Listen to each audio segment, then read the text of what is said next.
dhaweyta aroos baa dhacay habeenkii subaxdiina waa la isfuray raggii ogaa oo goobjooga ka ah markaan weydiiyey waxay ii sheegeen ninkii gabadha soo doonay wuxuu yidhi hooyada gabadha dhashay wax alla waxaa rabtid iga qaado gabadhaan ku qurxi laakiin hotel la geeymahayo arooskayga hotel la geeymahayo way aqbasho waxay tiri keen lacagihii ay sheegteen iyo waxay rabeen buu dhiibay aqalkiisii uu diyaarsaday subaxdii barqadii markay tahay oo uu filahayo guriga inuu ka dhaco ayaa hotel inta hoos lagala heshiiyey gabadhii iyo hooyooyinkii israaceen gurigiina dhowr qof baa lagu reeb habeenkii 4 saac 6 saac markay tahay baa waxa la yiri gabadhaadi aawa xaaskiisu u sugahayay soo yiri guri baa lagu dhigay arooskii maantay oo gurigii baan sugahayaa ma qan wax ku dhacay waxa loo soo tuuray sawirkii gabadha iyo dumarkii iyo wixii sawirahayay iyo hotelkii iyo wixii yaalay baa loo soo diray habeenkii gabadhii waa iska sugay markii la keenay oo gurigii loogu keenay waxa u soo baxday gabadhaan inaysan lahayn hooyo naasixad ah oo u khayr miiraysa oo xalaala oo daacada hooyadaas inaysan noqon karin sodoh gabar iyo qoys lagu aamin inaysan u noqon karin waxa u soo baxday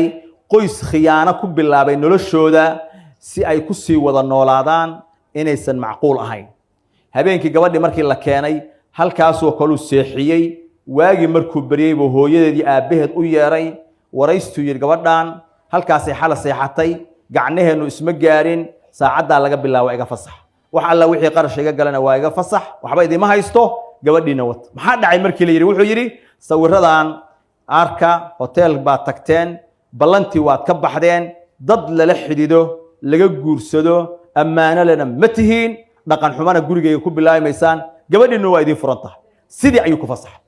hal mar bay hooyadii aabihii intay argagaxeen gabadhii gacanta soo qabsadeen oo boorsada soo qaadeen waxa keenaya waxa weeyaan mukhalafatu sharci illah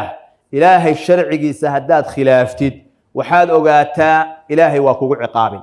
ilaahay waa kugu ciqaabin ciqaabtaasina way ku imaan ma rabtaa inaad farxad ku noolaatid gurigaaga ilaahay ku barakeeyo